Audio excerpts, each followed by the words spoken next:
Nepal 4K television अब तपाईं सँगसँगै।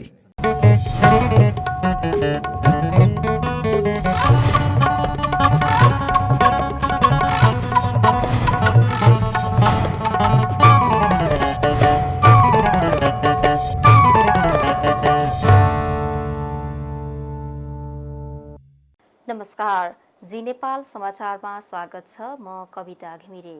सुरु गरौं प्रमुख समाचारका शीर्षकहरूबाट। प्रधानमन्त्री ओलीद्वारा विभिन्न सरकारी निकायका पदाधिकारीहरूलाई बोलाएर छलफल सुरु। छलफलमा हालसम्म भएका कामको जानकारी माग। कानून न्याय तथा मानव अधिकार समितिको बैठकमा बाल सुधार गृहबारे छलफल। छलफलमा देखिएका समस्या समाधान गर्न गृहमन्त्री लेखकद्वारा प्रतिबद्धता व्यक्त।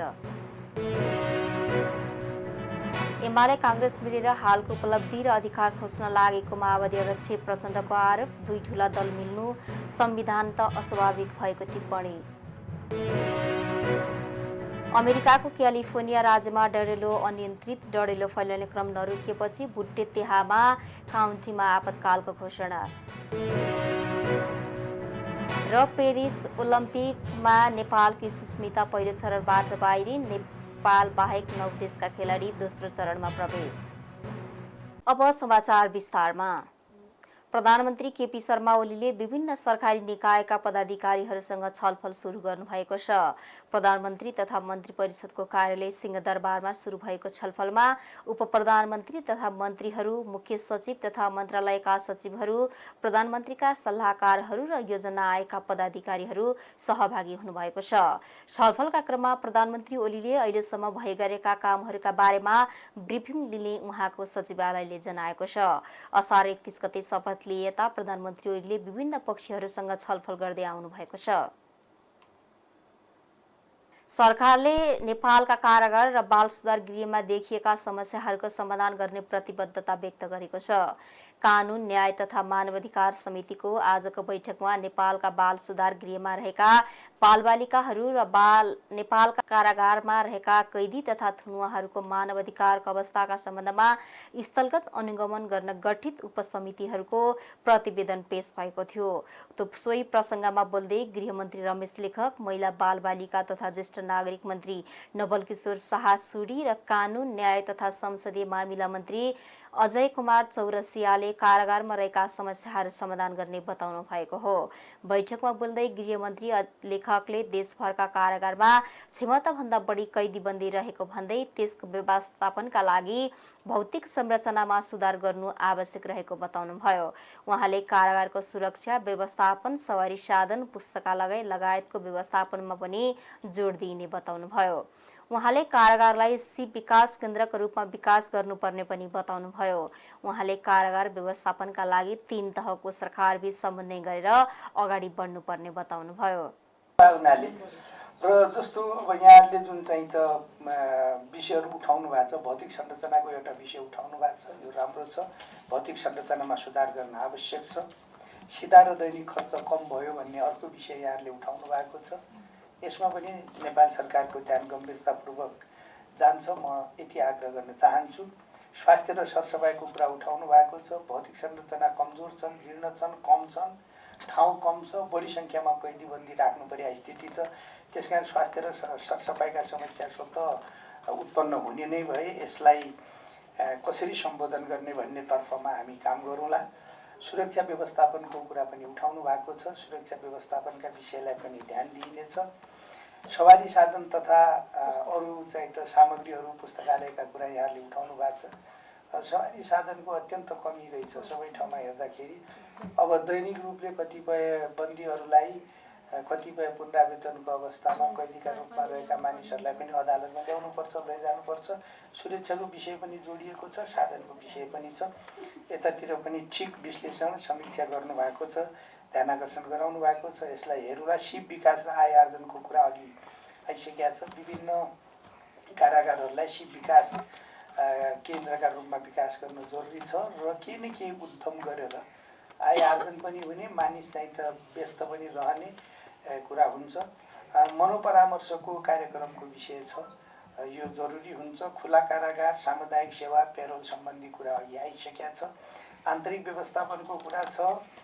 त्यसका सँगसँगै कैद कट्टा माफी मिनाको कुरा अहिले प्रक्रियामा छ। गृहमन्त्री लेखकले बाल सुधार गृहमा पनि भौतिक संरचनाको अभाव रहेको भन्दै सरकारको ध्यान आकर्षण भएको बताउनुभयो।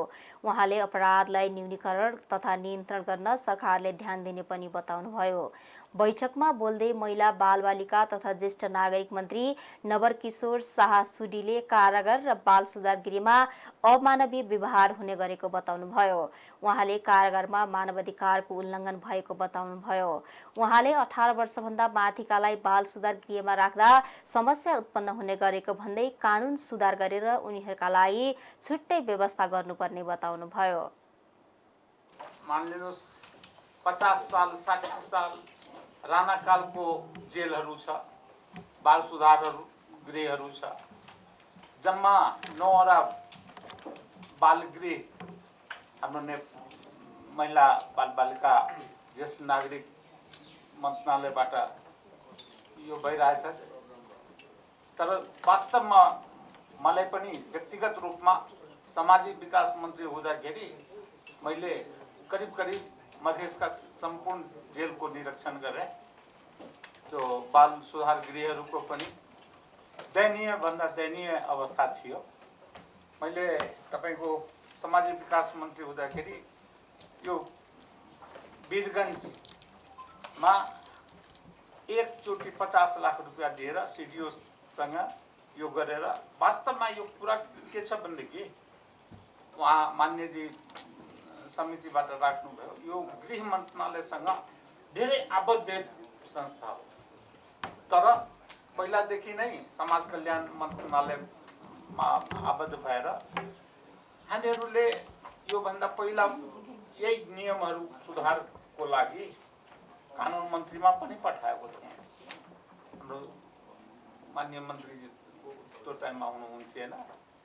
तर म मन्त्री थिएँ वन वातावरणमा मैले स्पष्ट पारेर गरेको थिएँ। किनभनेदेखि मलाई सामाजिक विकास मन्त्रालयको टाइमको ब्रेनमा थियो कि हाम्रो जेलहरू र यो बाल सुधार गृहहरूको हालत अत्यन्त अमानवीय जस्तो छ। उहाँ त हाम्रो माननीय सदस्यज्यूहरू समितिबाट यो यस्ता शब्दको उपयोग गर्नु भएन, तर मेरो मुखबाट निस्केको छ। वास्तवमा मानव अधिकारसँग हामीले धेरै यो गरेको छु। मानव अधिकारको विपरीत त्यहाँ व्यवस्था छ। एकदम मानव जस्तो लाग्दैन जेलमा गएर। खास गरेर हाम्रो रञ्जु झाजी जुन भन्नुभयो सप्तरीको कुरा एकदम डर लाग्दो स्थिति छ। मानिसमाथि मानिस सुतेर हुन्छ कि ठाउँ छैन। त हामीहरू बढाइराखेको छु। अहिले पनि हाम्रो जो छ महिला बालबालिका मन्त्रालयबाट तपाईँको कानुन मन्त्रालयमा गएको छ। कानुन मन्त्रीजीसँग पनि मैले आउँदै भनेको यो 18 सालभन्दा बढीको जुन 30 साल 32 साल 28 सालको जुन बालकहरू छ, 30 सालको बालकहरू, तिनीहरूलाई एक ठाउँमा राख्दाखेरि समस्या उत्पन्न भइरहेछ।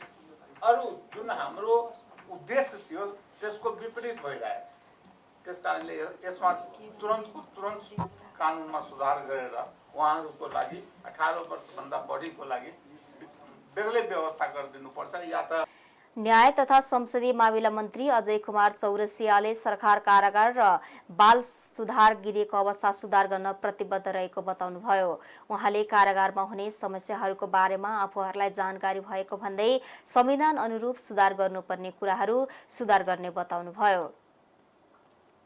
लाई समेत मानवोचित व्यवहार गर्ने कानुनी व्यवस्था छ र त्यो हुनु पनि पर्छ।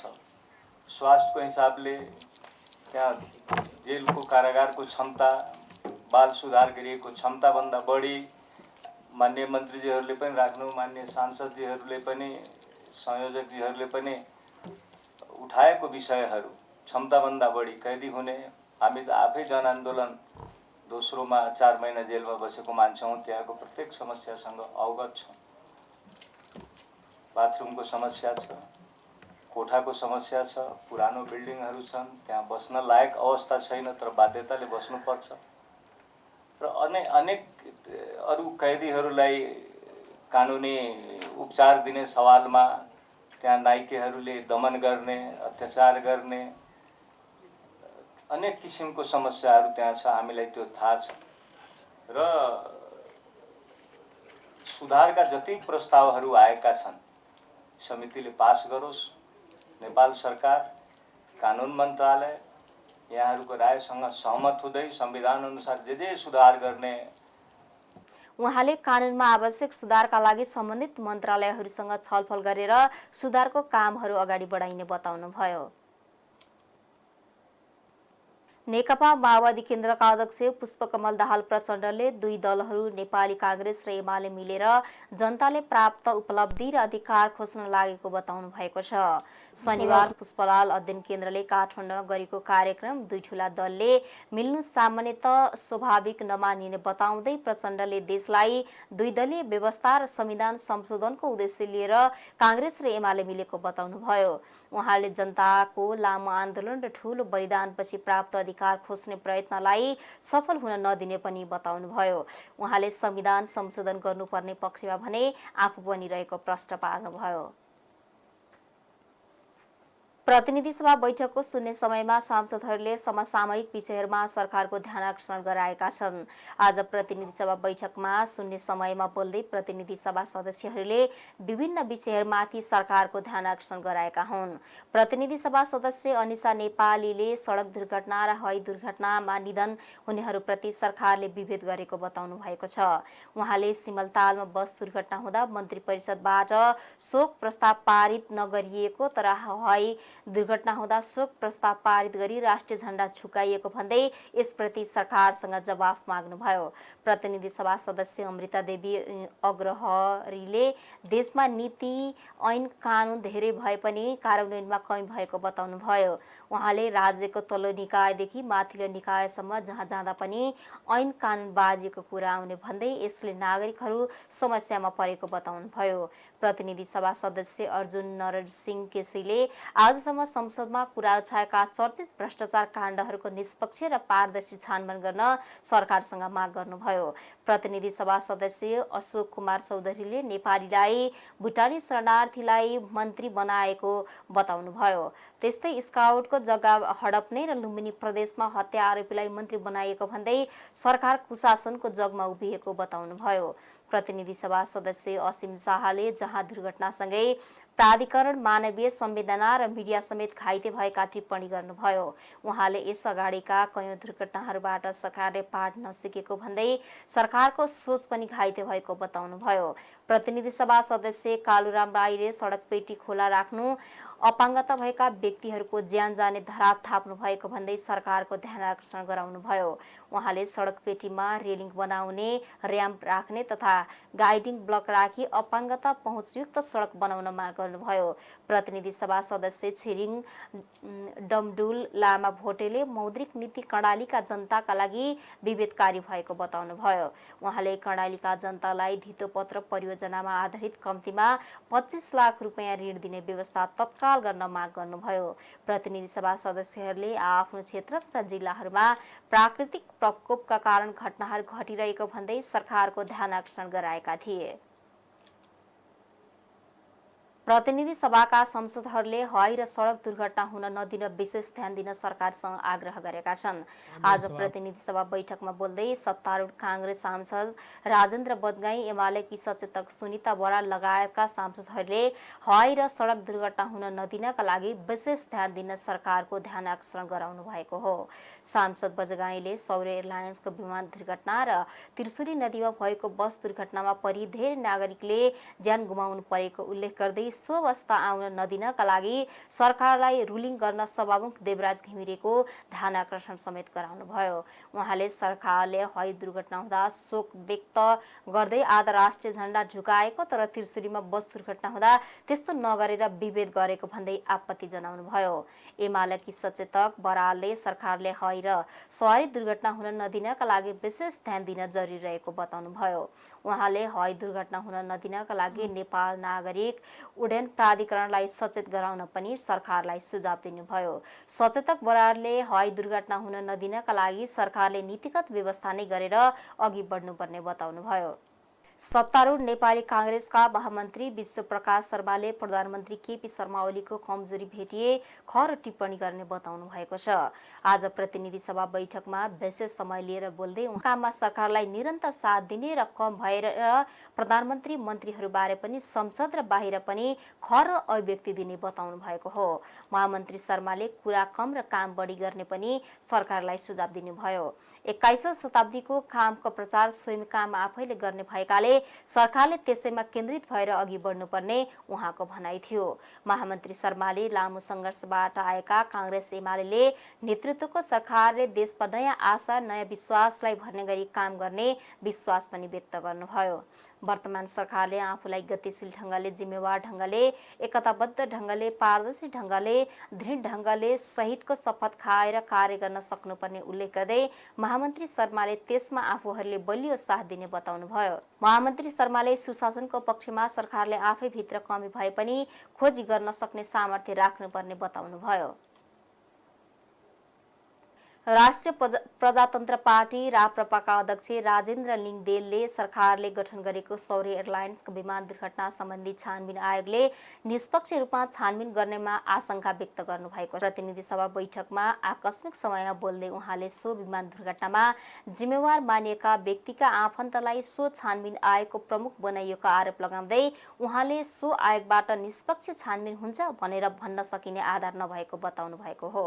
सरकारले सो विमान दुर्घटनाबारे छानबिन गर्न नेपाल नागरिक उड्डयन प्राधिकरणका पूर्व महानिर्देशक रतिश चन्द्रलाल सुमनको नेतृत्वमा 5 सदस्यीय आयोग गठन गरेको थियो। तर पूर्व महामन्त्री निर्देशक सुमनको आफन्त पनि सो दुर्घटनामा जिम्मेवार रहेको कुरा बाहिर आएकाले सो आयोगले निष्पक्ष छानबिन गर्छ भनेर विश्वास गर्न नसकिने अध्यक्ष लिङदेलको जिकिर थियो। उहाँले सरकारले एउटै मान्छेलाई विमान दुर्घटनापछि छानबिनको जिम्मेवारी दिने गरेको भन्दै आपत्ति पनि जनाउनुभयो। अध्यक्ष लिङदेलले उडानका लागि उपयुक्त नरहेको सो विमान उडान भर्ने काम भएको भन्दै आक्रोश पनि व्यक्त गर्नुभयो। बागमती प्रदेशका मुख्यमन्त्री बहादुर सिंह लामाले साउन 15 मा विश्वासको मत लिने हुनुभएको छ।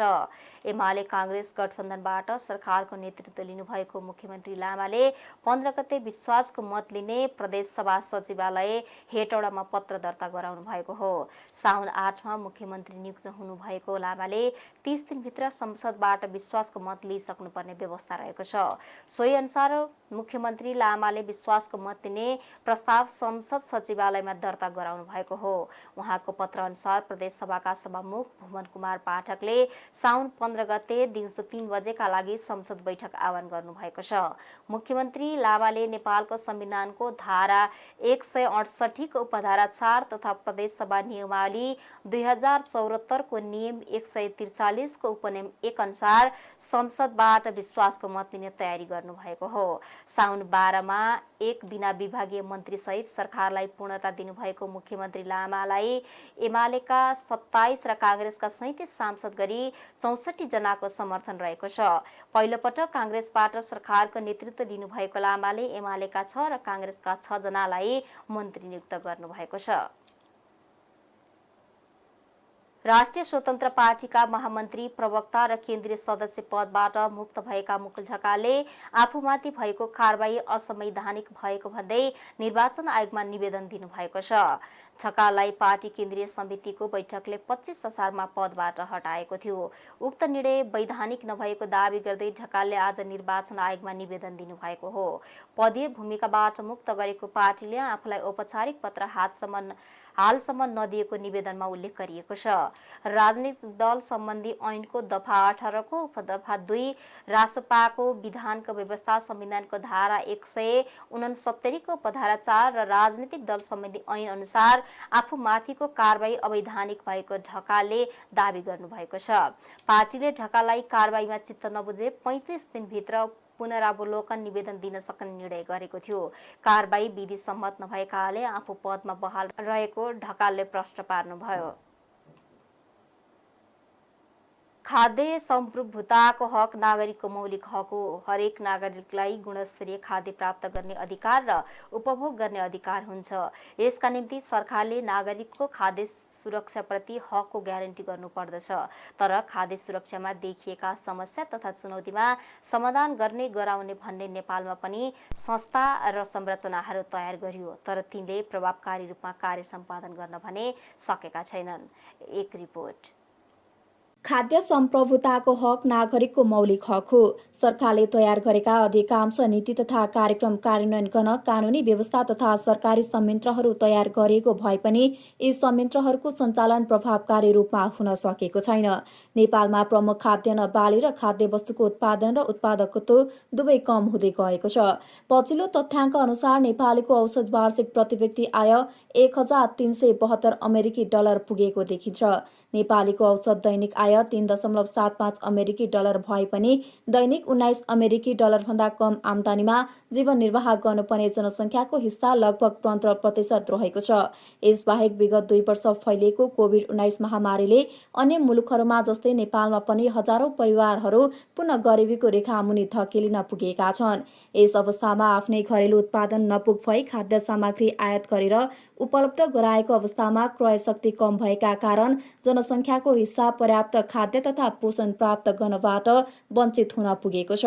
परम्परागत खेती प्रणालीबाट नयाँ पुस्ता विमुख हुनु र पुस्तौदेखि प्रयोगमा रहेका बालीको खेती तथा उपयोग घट्नु नेपालमा खाद्य सुरक्षाको अवस्था बिग्रनुको मुख्य कारण हो। आन्तरिक बसाइसराई तथा वैदेशिक रोजगारीका कारणले गर्दा नेपालका दुर्गम पहाडमा खाद्य सुरक्षामा योगदान दिने खेतीयोग्य जमिन बाँचो रहनु, जसले खाद्यान्नको उपलब्धता र पारिवारिक पोषण दुवैमा असर पारिरहेको छ। 7 वर्ष पहिलेको विनाशकारी भूकम्प, छिमेकी मुलुकसँगको निर्वाध व्यापारमा अवरोध, कोभिड-19 महामारी र हाल चलिरहेको रुस युक्रेन युद्धले गर्दा खाद्य पदार्थको चर्को मूल्य वृद्धि तथा अभाव पटक पटक भोगेको ताजा अनुभव हामीसँग रहेको छ। भविष्यमा पनि यी र यस्तै प्राकृतिक तथा मानव सृजित विपदहरू आउन सक्ने भएकाले सामान्य अवस्थामै खाद्य अभाव बेहोरी रहेको हाम्रो जस्तो मुलुकलाई त्यस्तो अवस्थाको सामना गर्न कठिन हुने अवस्था सृजना भएको छ। वर्तमान 15 योजना 2076 देखि 81 मा खाद्य सुरक्षा तथा पोषण विकास कार्यक्रम अन्तर्गत खाद्य सम्प्रभुता, दिगो खाद्य तथा पोषण सुरक्षा सहितको समाज निर्माण गर्ने सोच राखिएको छ। यसका साथै खाद्य सुरक्षा तथा पोषणको जोखिममा रहेका क्षेत्र र समूहको आधारभूत खाद्य उपलब्धता सुनिश्चित गर्नु, कृषि तथा गैर कृषि उद्यम मार्फत आय आर्जन गरी खाद्यमा पहुँच वृद्धि गर्ने, खाद्य वस्तुको स्वच्छता अभिवृद्धि गर्दै गुणात्मक खाद्य वस्तुको वितरण प्रणालीमा सुधार गर्ने उद्देश्य राखिएको पाइन्छ। खाद्य तथा पोषण सुरक्षाको आवश्यकतालाई महसुस गरी नेपालको संविधानले खाद्य सम्प्रभुताको प्रत्याभूति हुने व्यवस्था गरेको छ। मुलुकको कुल खाद्यान्न उत्पादन र उपभोगको स्थिति सम्बन्धित तथ्याङ्क अनुसार कुल खाद्यान्न बचतको अवस्थामा रहेको भए तापनि विशेषतः कर्णाली अञ्चल लगायतका दुर्गम क्षेत्रका 26 जिल्लाहरू अझै पनि खाद्य सुरक्षाको सूचीमा रहेका छन्।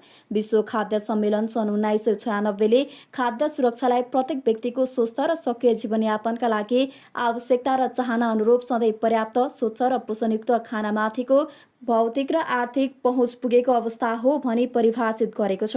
संविधान प्रदत्त खाद्य सम्बन्धी हक अनुसार प्रत्येक नागरिकलाई खाद्य वस्तुको अभावमा जीवन जोखिममा पर्ने अवस्थाबाट सुरक्षित राख्नको साथै कृषि विकास रणनीति एवं बहुक्षेत्रीय पोषण योजना र खाद्य तथा पोषण सुरक्षा कार्ययोजना लगायत क्षेत्रगत नीति र योजनाहरूले लिएका लक्ष्य र उद्देश्य अनुसार खाद्य तथा पोषण सुरक्षा हासिल गर्न उक्त रणनीति र कार्यनीतिको प्रभावकारी कार्यान्वयन गर्नु अपरिहार्य छ।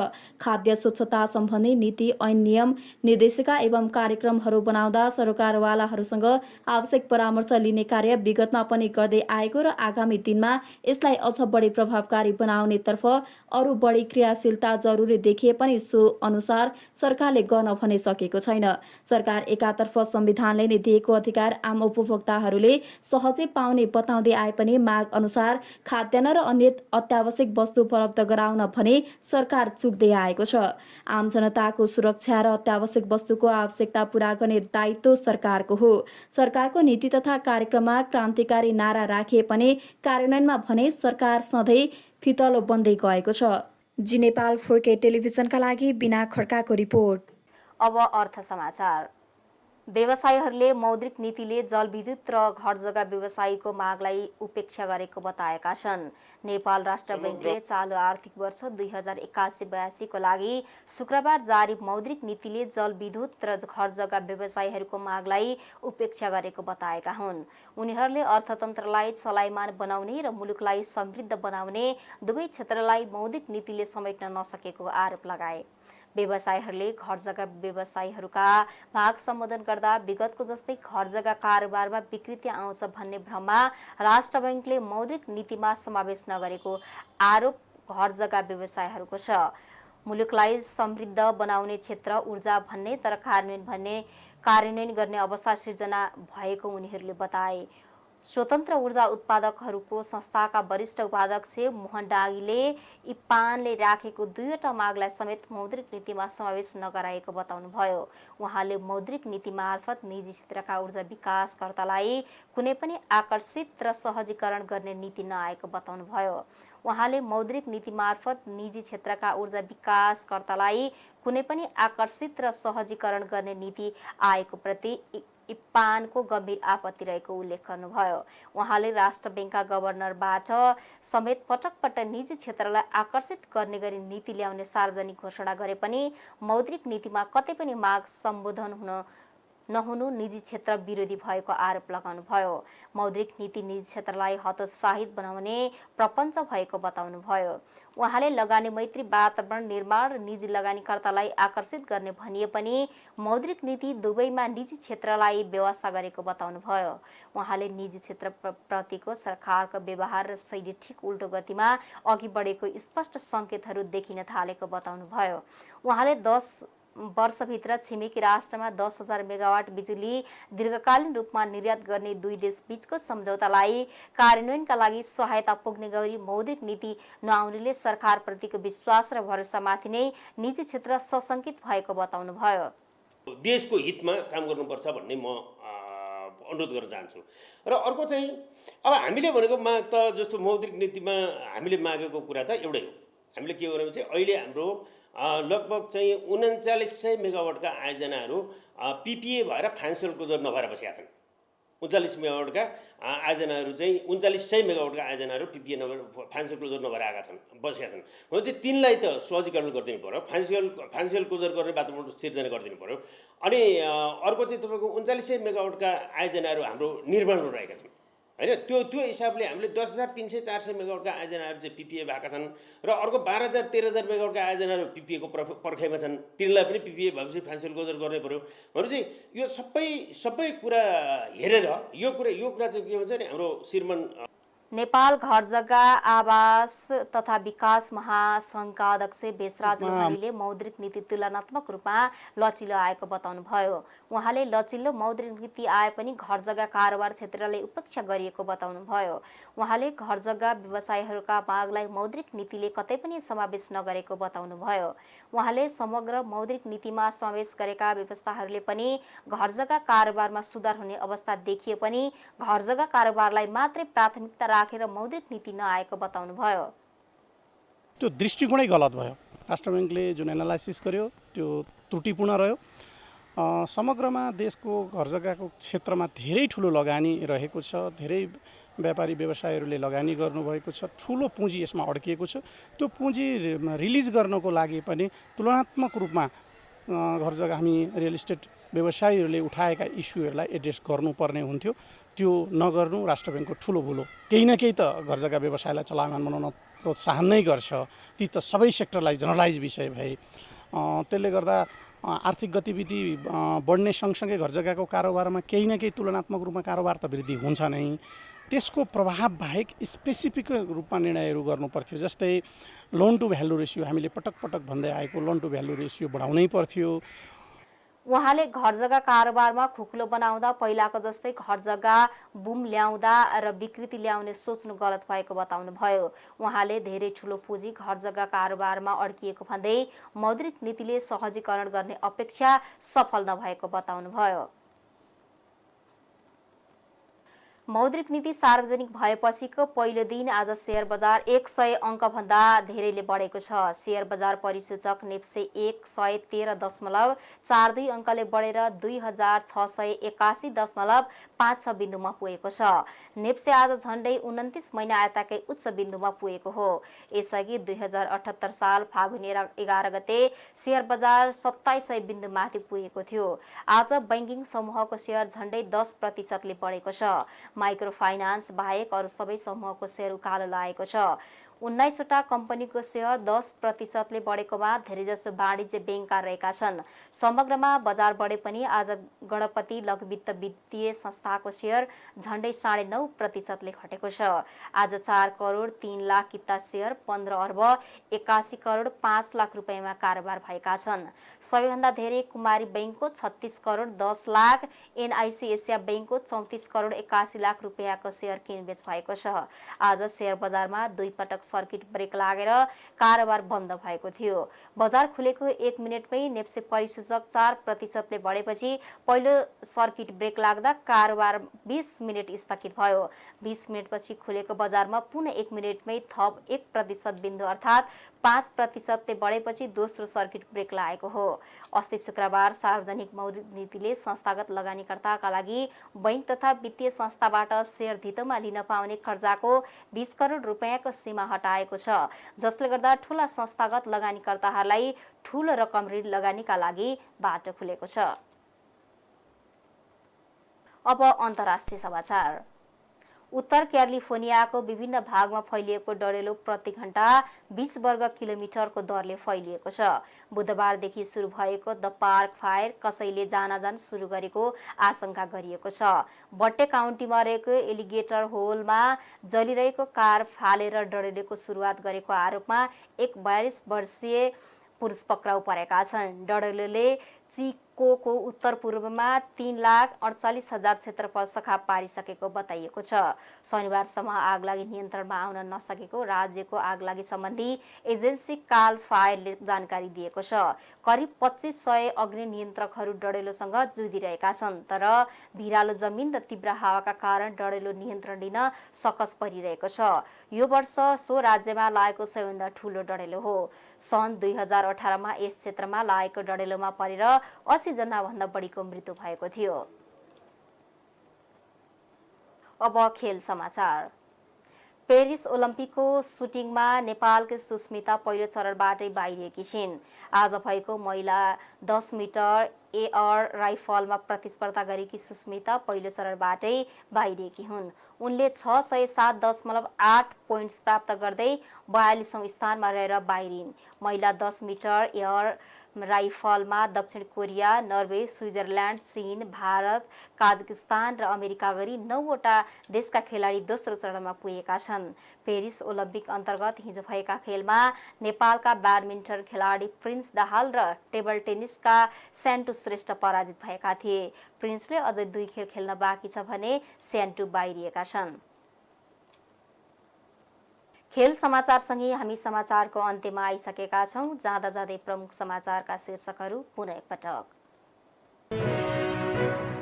प्रधानमन्त्री ओलीद्वारा विभिन्न सरकारी निकायका पदाधिकारीहरूलाई बोलाएर छलफल सुरु। छलफलमा हालसम्म भएका कामको जानकारी माग।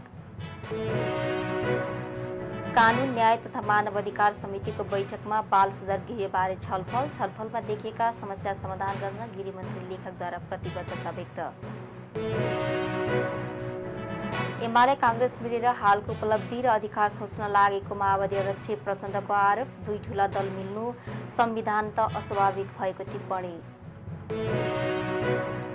अमेरिकाको क्यालिफोर्निया राज्यमा डढेलो अनियन्त्रित डढेलो फैलिने क्रम नरोकिएपछि बुट्टे तेहामा काउन्टीमा आपतकालको घोषणा। र पेरिस ओलम्पिकमा नेपालकी सुस्मिता पहिलो चरणबाट बाहिरिन्। नेपाल बाहेक 9 देशका खेलाडी दोस्रो चरणमा प्रवेश। हस्त जी नेपाल 4K न्यूज सकियो। ताजा समाचार र मनोरञ्जनका लागि जी नेपाल 4K टेलिभिजन हेर्दै गर्नुहोला। नमस्कार।